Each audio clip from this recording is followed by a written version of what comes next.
प्रेम से बोलिए श्री सत्यनारायण भगवान की जय। श्री सत्यनारायण कथा का सनातन हिंदू धर्म में बहुत अधिक महत्व है।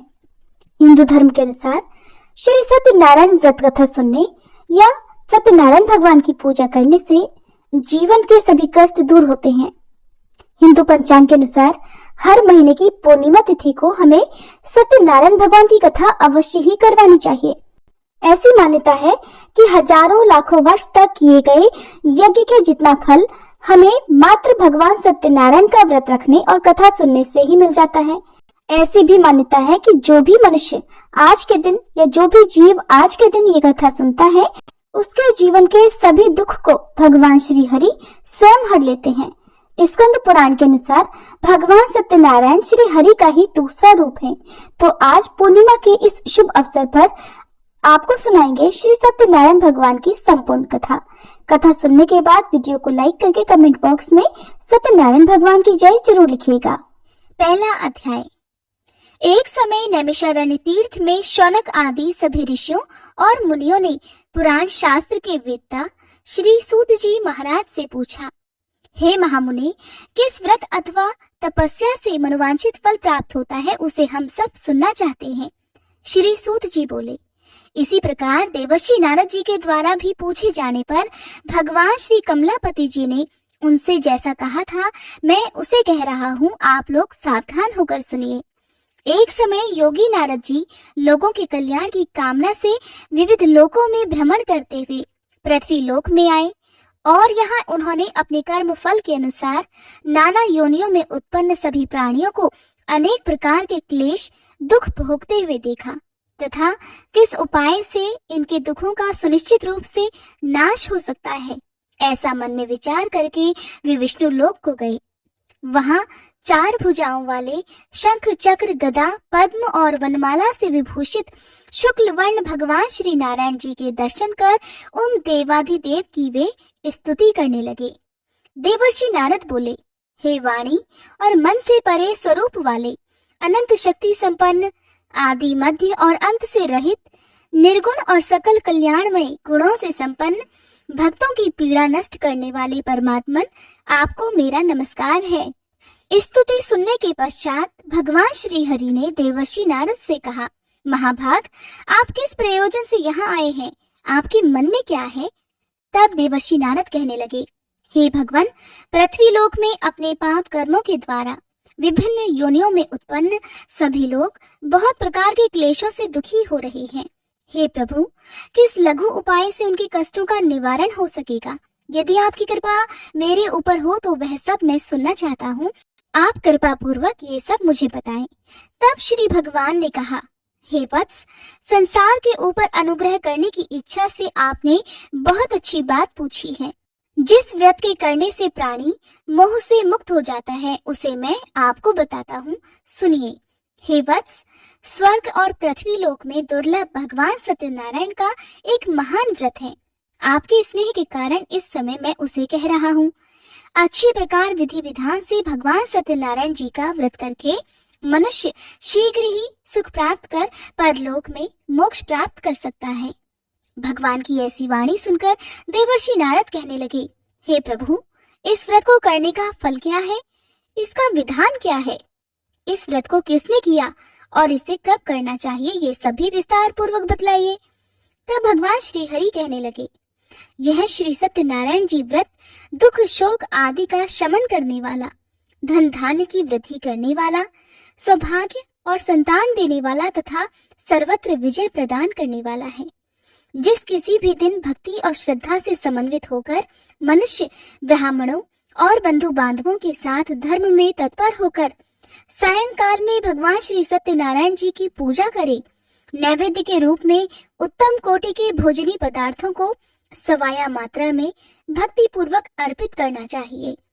केले के फल, घी, दूध, गेहूं का चूर्ण अथवा गेहूं के चूर्ण के अभाव में साठी का चूर्ण, शक्कर या गुड़, ये सब योग्य सामग्री सवाया मात्रा में एकत्रित कर निवेदित करनी चाहिए। बंधु बांधवों के साथ श्री सत्यनारायण भगवान जी की कथा सुनकर ब्राह्मणों को भोजन कराना चाहिए। भक्ति पूर्वक प्रसाद ग्रहण करके नृत्य गीत आदि का आयोजन करना चाहिए। इसके पश्चात भगवान सत्यनारायण का स्मरण करते हुए अपने घर को जाना चाहिए। ऐसा करने से मनुष्यों की मनोकामना अवश्य पूर्ण होती है। विशेष रूप से कलयुग में पृथ्वी लोक पर यह सबसे छोटा और सरल उपाय है। दूसरा अध्याय। श्री सूत जी ने कहा, हे ऋषियों, जिन्होंने पहले समय में इस व्रत को किया है उसका इतिहास भी बताता हूँ, आप सब ध्यान पूर्वक सुने। सुंदर काशीपुरी नगरी में एक अत्यंत निर्धन ब्राह्मण रहता था। वह ब्राह्मण भूख और प्यास से बेचैन होकर पृथ्वी पर घूमता रहता था। ब्राह्मणों से प्रेम करने वाले श्री विष्णु जी ब्राह्मण को देखकर एक दिन बूढ़े ब्राह्मण का रूप धारण कर ब्राह्मण के पास जाकर आदर के साथ पूछने लगे, हे विप्रदेव, तुम नित्य ही दुखी होकर पृथ्वी पर क्यों घूमते हो? तब उस ब्राह्मण ने कहा, मैं भिक्षा के लिए पृथ्वी पर विचरता हूँ।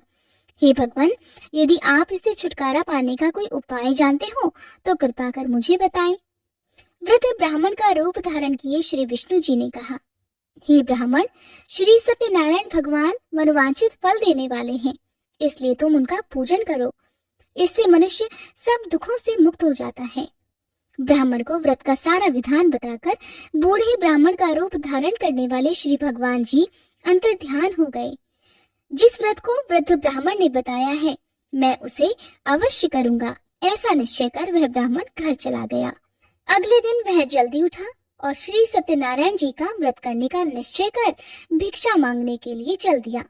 उस दिन उसको भिक्षा में बहुत सारा धन मिला, जिससे उसने पूजा का सामान खरीदा और घर आकर अपने बंधु बांधवों के साथ श्री सत्यनारायण जी का व्रत किया। ऐसा करने से वह ब्राह्मण सब दुखों से छूटकर अनेक प्रकार की सुख समृद्धियों से युक्त हुआ। तभी से वह ब्राह्मण हर मास यह व्रत करने लगा। इसी प्रकार श्री सत्यनारायण जी के व्रत को जो शास्त्र विधि के अनुसार करेगा, वह सब पापों से मुक्त होकर मोक्ष को प्राप्त हो जाएगा। आगे भी जो मनुष्य पृथ्वी पर श्री सत्यनारायण जी का व्रत करेगा, वह सब दुखों से छूट जाएगा। इस तरह नारद जी से सत्यनारायण भगवान का कहा हुआ व्रत मैंने आपसे कहा। तब ऋषियों ने कहा, हे मुनीश्वर, संसार में इस विप्र से सुनकर किस किसने इस व्रत को किया, यह भी हम सब सुनना चाहते हैं। तब श्री सूत जी महाराज कहने लगे, हे मुनियों, जिस जिस प्राणी ने इस व्रत को किया है उन सब की कथा भी सुनो। एक समय वह ब्राह्मण धन और ऐश्वर्य के अनुसार बंधु बांधवों के साथ व्रत पूजन कर रहा था कि उसी समय एक लकड़हारा आया। उसने लकड़ियां बाहर रख दी और ब्राह्मण के घर में चला गया। प्यास से व्याकुल लकड़हारे ने ब्राह्मण को व्रत करते हुए देखा तो वह अपनी प्यास को भूल गया। उसने ब्राह्मण को नमस्कार किया और पूछा, हे ब्राह्मण देवता, आप यह किसका पूजन कर रहे हैं? इस व्रत को करने से क्या फल मिलता है, कृपया कर मुझे भी बताएं। तब ब्राह्मण ने कहा, सब मनोकामनाओं को पूर्ण करने वाला यह श्री सत्यनारायण जी का व्रत है। इनकी ही कृपा से मेरे यहाँ धन धान्य आदि की वृद्धि हुई है।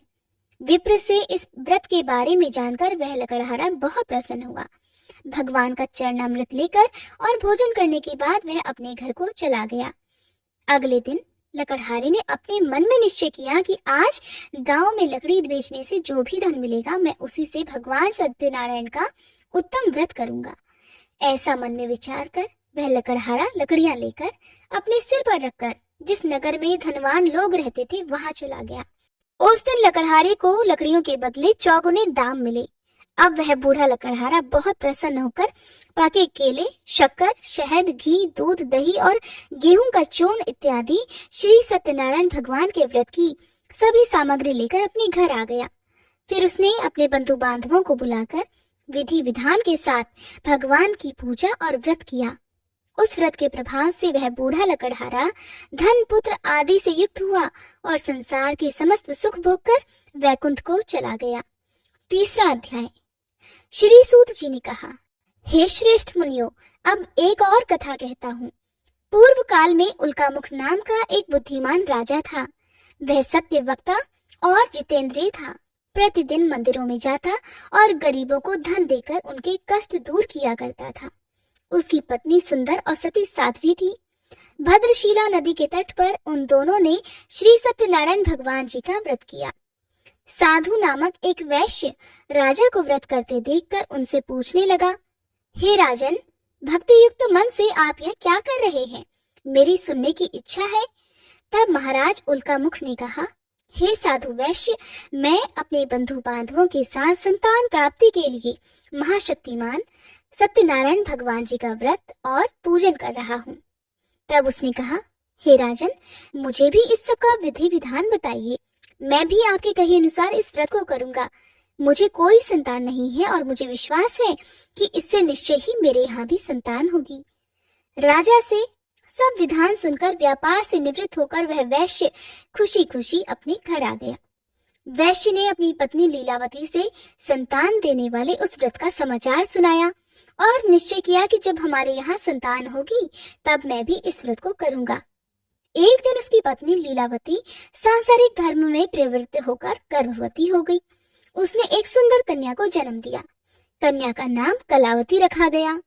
इसके बाद लीलावती ने अपने पति को याद दिलाया कि आपने जो भगवान का व्रत करने का संकल्प लिया था, अब आप उसे पूरा कीजिए। साधु वैश्य ने कहा, हे प्रिय, मैं कन्या के विवाह पर इस व्रत को अवश्य करूंगा। इस प्रकार अपनी पत्नी को आश्वासन देकर वह व्यापार करने चला गया। काफी दिनों के बाद वह लौटा तो उसे नगर में सखियों के साथ अपनी पुत्री को खेलते देखा। वैश्य ने तुरंत कलावती के लिए कोई सुयोग्य वर की तलाश की। कंचन नगर के एक सुयोग्य वणिक पुत्र से अपने बंधु बांधवों सहित प्रसन्न मन से अपनी पुत्री का विवाह उसके साथ कर दिया। वैश्य विवाह के समय भी सत्यनारायण भगवान का व्रत करना भूल गया। इस पर श्री सत्यनारायण भगवान की लीला हुई। अपने कार्य में कुशल साधु नामक वैश्य अपने जमाता सहित नाव को लेकर व्यापार करने के लिए समुद्र के समीप स्थित रत्नसारपुर नगर में गया। दोनों ससुर और जमाई राजा चंद्रकेतु के नगर में व्यापार करने लगे। एक दिन भगवान सत्यनारायण की माया से प्रेरित एक चोर राजा का धन चुराकर भागा जा रहा था। राजा के दूतों को अपने पीछे आते देखकर चोरों ने घबराकर राजा के धन को उनकी नाव में रखा और भाग गए, जहां ससुर और जमाई थे।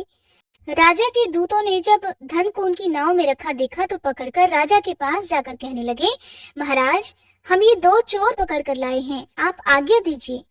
राजा ने कारागार में डालने की आज्ञा दे दी। इस प्रकार राजा की आज्ञा से उनको कठिन कारावास में डाल दिया गया तथा उनका सारा धन भी ले लिया गया। सत्यनारायण भगवान जी की लीला के अनुसार साधु वैश्य की पत्नी लीलावती और पुत्री कलावती भी घर पर बहुत दुखी हुई। उनके घर में रखा हुआ सारा धन चोर चुरा कर ले गए। एक दिन शारीरिक और मानसिक पीड़ा से और भूख प्यास से अति दुखित होकर भोजन की चिंता में कलावती एक ब्राह्मण के घर गई। उसने श्री सत्यनारायण भगवान का व्रत होते देखा। उसने कथा सुनी और प्रसाद ग्रहण कर रात को घर आई। तब माता ने कलावती से पूछा, हे पुत्री, तू अब तक कहाँ रही और तेरे मन में क्या है? तब कलावती कहने लगी, हे माता, मैंने श्री सत्यनारायण भगवान का व्रत होते देखा है। तब कलावती के वचन सुनकर लीलावती ने सत्यनारायण भगवान जी के पूजन की तैयारी की। उसने परिवार और बंधु बांधवों सहित मिलकर श्री सत्यनारायण भगवान जी का पूजन और व्रत किया और मनोकामना मांगी कि मेरे पति और दामाद शीघ्र ही घर लौट आए। साथ ही उसने प्रार्थना भी की कि हे प्रभु, हम सबके अपराध क्षमा कीजिए। श्री सत्यनारायण भगवान जी इस व्रत से संतुष्ट हो गए। उन्होंने राजा चंद्रकेतु को स्वप्न में दर्शन देकर कहा, हे राजन, जिन दोनों वैश्यों को तुमने बंदी बना रखा है वे निर्दोष है, उन्हें प्रातःकाल ही छोड़ देना। राजा से ऐसा कहकर भगवान अंतर्ध्यान हो गए। प्रातःकाल राजा चंद्रकेतु ने सभा में सभी को अपना स्वप्न सुनाया और सैनिकों को आज्ञा दी कि दोनों को कारागार से मुक्त कर सभा में लाया जाए। दोनों ने आते ही राजा को प्रणाम किया। तब राजा उनसे कहने लगा, हे महानुभावों, तुम्हें अज्ञानतावश ऐसा दुख प्राप्त हुआ है। अब तुम्हें कोई भय नहीं है, अब तुम दोनों मुक्त हो। ऐसा कहकर राजा ने उन्हें नए नए वस्त्र आभूषण दिए और उनका जितना धन लिया था उसे दोगुना कर उन्हें आदर और सम्मान से विदा कर दिया। इस प्रकार दोनों वैश्य अपने घर को चल दिए। चौथा अध्याय। श्री सूत जी ने कहा, वैश्य और उसके जमाई ने मंगलाचार करके यात्रा आरंभ की और अपने नगर की ओर चल पड़े। थोड़ी ही दूर आगे बढ़े थे कि एक दंडी वेशधारी श्री भगवान जी उन्हें मिले और उनसे पूछने लगे, हे वैश्य, तेरी नाव में क्या है? अभिमानी वणिक हंसता हुआ कहने लगा, हे दंडी, आप क्यों पूछते हैं? क्या धन लेने की इच्छा है? मेरी नाव में तो बेल और पत्ते भरे हैं। वैश्य के कठोर वचन सुनकर दंडी रूप में भगवान ने कहा, तुम्हारा वचन सत्य हो। ऐसा कहकर वे वहां से कुछ दूर जाकर समुद्र के किनारे बैठ गए। दंडी महाराज के जाने के पश्चात वैश्य ने नित्य क्रिया से निवृत्त होने के बाद जब नाव को ऊंची उठी देखा तो बड़ी हैरानी हुई और नाव में बेलपत्ते आदि देखकर मूर्छित होकर जमीन पर गिर पड़ा। होश आने पर अत्यंत शोक प्रकट करने लगा। तब उसके जमाई ने कहा, पिताजी आप शोक न करें, यह दंडी महाराज का ही श्राप है, अतः उनकी शरण में ही हमें चलना चाहिए, तभी हमारी मनोकामना पूरी हो सकेगी। जमाई के वचन सुनकर दंडी महाराज के पास पहुंचा और भक्ति भाव से उन्हें प्रणाम करके कहने लगा, हे प्रभु, मैंने जो आपसे असत्य वचन कहे थे उनके लिए मुझे क्षमा कर दीजिए। ऐसा कहकर वैश्य रोने लगा। तब दंडी भगवान बोले, हे वणिक पुत्र, मेरी आज्ञा से ही तुझे बार बार दुख प्राप्त हुआ है, क्योंकि तू मेरी पूजा से विमुख हुआ है। तब उसने कहा, हे भगवान, आपकी माया से ब्रह्मादि देवता भी आपके रूप को नहीं जान पाते, तब मैं अज्ञानी भला कैसे जान सकता हूँ? आप प्रसन्न होइए, मैं अपनी सामर्थ्य के अनुसार आपकी पूजा करूंगा। कृपया मेरी रक्षा कीजिए और पहले के समान मेरी नौका को धन से भर दीजिए। उसके इस प्रकार भक्ति युक्त वचन सुनकर सत्यनारायण भगवान प्रसन्न हो गए और उसकी इच्छा अनुसार वरदान देकर अंतर्ध्यान हो गए। तब ससुर और जमाई दोनों ने नाव पर आकर देखा कि नाव तो धन से भरी हुई थी। फिर वह भगवान सत्यनारायण जी का पूजन कर अपने जमाई सहित अपने नगर की ओर चल पड़ा। जब वह अपने नगर के निकट पहुंचा तब उसने एक दूत को अपने घर भेज दिया। दूत ने वैश्य के घर जाकर उसकी पत्नी को नमस्कार किया और कहने लगा, आपके पति अपने दामाद सहित इस नगर के समीप आ गए हैं। लीलावती और उसकी कन्या कलावती उस समय भगवान का पूजन कर रही थी।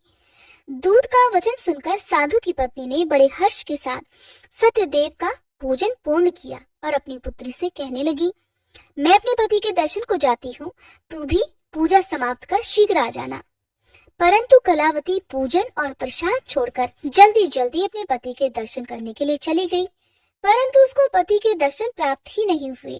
नौका को डूबा हुआ और कन्या को रोती हुई देखकर वैश्य दुखी होकर कहने लगा, हे प्रभु, मुझसे या मेरे परिवार से जो भूल हुई है उसे क्षमा कीजिए।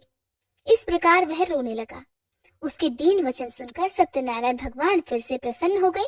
तभी आकाशवाणी हुई, हे वैश्य, तेरी कन्या प्रसाद छोड़कर आई है, इसका पति इसी कारण अदृश्य हो गया है।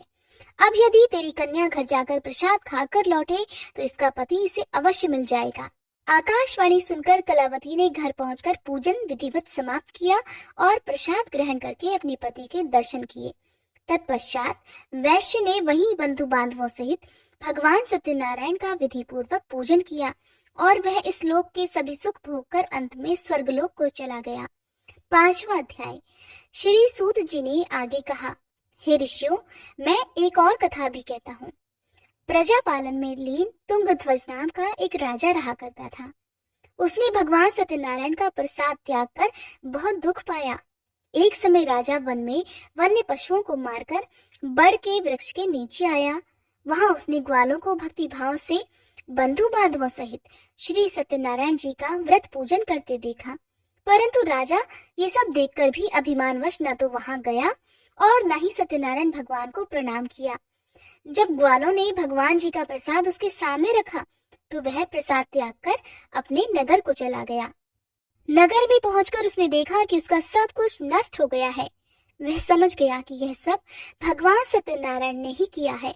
तब वह वापस उसी स्थान पर आया और ग्वालों के पास गया और विधि पूर्वक पूजन कर प्रसाद ग्रहण किया तो सत्यनारायण भगवान की कृपा से सब कुछ पहले जैसा ही हो गया और फिर वह सारे सुख भोग कर अंत में स्वर्गलोक को चला गया। जो मनुष्य इस परम दुर्लभ व्रत को करेगा, श्री सत्यनारायण भगवान की कृपा से उसे धन धान्य की प्राप्ति होगी। इस व्रत के प्रभाव से निर्धन धनी बंदी बंधन से मुक्त होकर निर्भय हो जाता है।